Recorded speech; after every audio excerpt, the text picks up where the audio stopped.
میرے لیے پہلی بہت مشکل ہے اس نظام کو لے کر کے چلنا. بڑا مشکل ہوتا ہے کسی کے آگے جا کے جھولی پھیلانا اور اس سے فنڈ مانگنا.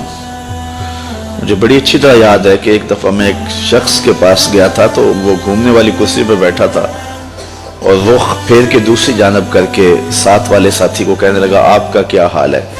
تو میں وہیں سے اٹھ کر کے آ گیا تھا. تو میں نے اپنے طلباء سے کہا تھا کہ بھوک کاٹ لو گے لیکن میں دوبارہ کسی کے پاس کسی کے گھر میں جا کے نہیں مانگنا ہے. ہم اتنے پریشان تھے کہ حال دل سوزاں. ان سے بھی کہا کہ جو غم گسار نہ تھے. خیر میں نے ایک بات اس کو ضرور کہی تھی. میں نے اس کو یہ کہا تھا کہ میں اللہ کے فضل سے اپنی ذات کے لیے ایک پائی کا بھی روادار نہیں ہوں. یہ سوکھا کام نہیں ہے, بڑا مشکل کام ہے. میں اس پورے مجمع میں کہہ رہا ہوں, پوری دنیا میں کہتا ہوں کہ کوئی ایک شخص بھی اٹھ کر کے میرا طلب کرنا تو دور کی بات ہے, میرے رویے کا لالچ بھی بتا دے تو میں دین کا کام کرنا چھوڑ دوں گا.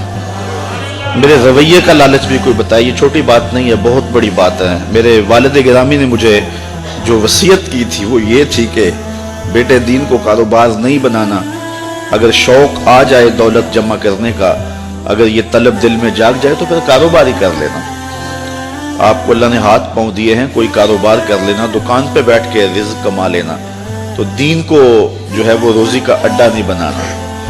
تو اللہ کے فضل سے آپ نے میرے رویے سے بھی, میرے طرز زندگی سے بھی یہ بات نہیں دیکھی ہوگی. اور یہ بات کہنا بہت مشکل ہے جب علم کی بولیاں لگ رہی ہوں اور جب 50-60 ہزار روپے کے اندر تقریریں بک رہی ہوں تو ایک بندہ سویر سے لے کے شام تک کالا کالا رسول اللہ کا نغمہ لے کر کے گھومے, تو یہ بہت بڑی سعادت ہے.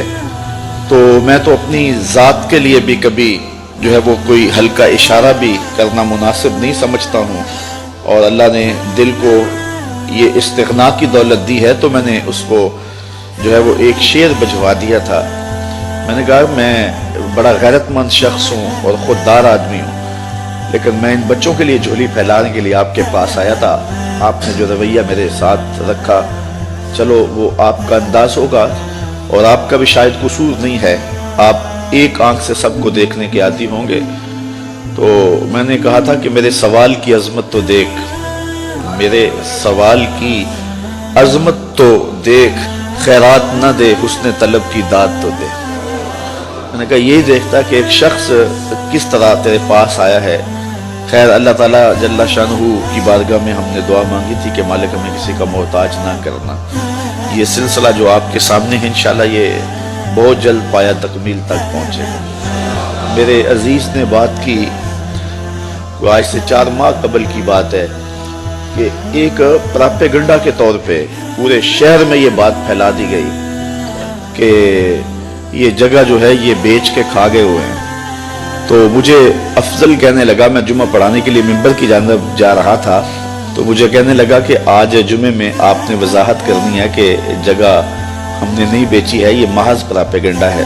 تو میں نے اسے کہا کہ مجھے بتانے کی ضرورت نہیں ہے, حالات آئیں گے تو وقت خود بولے گا. تو یہ ہم کس کس کی صفائیاں دیتے پھرے, لوگ ہمیں گالیاں نہیں دیتے, لوگ کیا کچھ نہیں کہتے ہیں. تو جو کسی کے من میں ہے وہ کیا, کسی نے کہا نصیب اپنا اپنا, مقام اپنا اپنا, کیے جاؤ میں خارو کام اپنا اپنا. اب تو لوگوں کا محبوب مشغلہ بن گیا ہے ہمیں چھیڑنا, ہمیں تکلیف دینا, ہمیں اذیت پہنچانا. ایک آپ کے شہر میں ایک شخص آ کر کے بڑی لمبی زبان سے یہ بات کر کے گیا ہے کہ رضا ثاقب نے تو دین کی لوٹ سے لگا دی ہوئی ہے اور وہ دہائی دیتا پھرتا ہے کہ پانڈے کلی کرا لو, مفت تقریراں کروا لو. اس نے تو دین کے وقار کو مجروح کر دیا ہے. یہ دیکھو بت کہیں ہمیں کافر خدا کی مرضی.